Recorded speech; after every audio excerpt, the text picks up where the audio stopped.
यह द्वापर युग के उन दिनों की बात है जब पांचों पांडव और कौरव पुत्र गुरु द्रोणाचार्य से अपनी शिक्षा ग्रहण कर रहे थे। उन दिनों पांडव धनुर्विद्या का ज्ञान प्राप्त कर रहे थे। एक दिन गुरु द्रोणाचार्य ने उनकी परीक्षा लेने का विचार किया।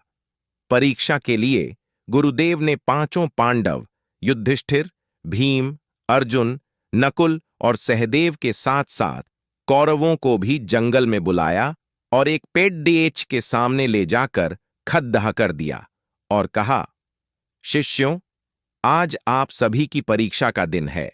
आज इस बात की परीक्षा होगी कि मेरे द्वारा दी गई धनुर्विद्या से आप सभी ने कितना सीखा है। इसके बाद गुरु द्रोणाचार्य ने उस पेडेच की तरफ इशारा करते हुए कहा, वहां देखो, उस पेडेच पर एक नकली चिद्धिया लटकी है। मैं चाहता हूं कि आप सभी एक एक करके उस चिद्धिया की आंख पर निशाना लगाएं और तीर सीधा आंख के बीचों बीच उसकी पुतली पर जाकर लगना चाहिए। क्या आप सभी समझ गए? इस पर सभी ने सहमति में अपनी सिर हिला दिया। द्रोणाचार्य ने सबसे पहले युधिष्ठिर को आगे बुलाया और तीर कमान उसके हाथों में थमाते हुए उससे पूछा, वत्स, तुम्हें इस समय क्या क्या दिख रहा है? इस पर युधिष्ठिर ने जवाब दिया, गुरुदेव, आप, मेरे भाई, यह जंगल, पेड्डेच पर बैठी चिद्धिया व पत्ते आदि सब कुछ दिख रहा है। यह सुनकर द्रोणाचार्य ने युधिष्ठिर के हाथ से तीर कमान ले लिया। इस प्रकार गुरुदेव ने एक एक करके नकुल, सहदेव और सभी कौरव पुत्रों को बुलाया और उनके हाथों में धनुष बाण थमाते हुए उनसे भी यही सवाल पूछा।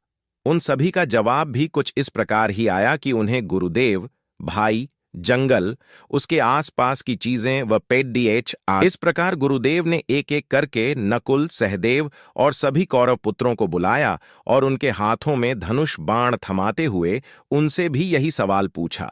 उन सभी का जवाब भी कुछ इस प्रकार ही आया कि उन्हें गुरुदेव, भाई, जंगल, उसके आसपास की चीजें व पेड्डेच आदि दिख रहे हैं। इन जवाबों के बाद उन्होंने सभी को अपने अपने स्थान पर वापस भेज दिया। आखिरी में अर्जुन की बारी आई। गुरुदेव ने उसे आगे बुलाया और धनुष बाण उसके हाथों में दे दिया। फिर उन्होंने अर्जुन से पूछा, वत्स, बताओ कि तुम्हें क्या दिख रहा है? अर्जुन ने कहा, मुझे उस चिद्धिया की आंख दिख रही है।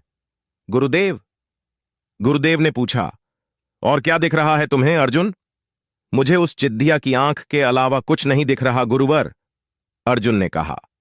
यह सुनकर कि अर्जुन द्रोणाचार्य मुस्कुराए और कहा, तुम इस परीक्षा के लिए तैयार हो। निशाना लगाओ वत्स। गुरु का आदेश मिलते ही अर्जुन ने चिद्धिया की आंख पर तीर मारा और तीर सीधे उसके लक्ष्य पर जाकर लगा।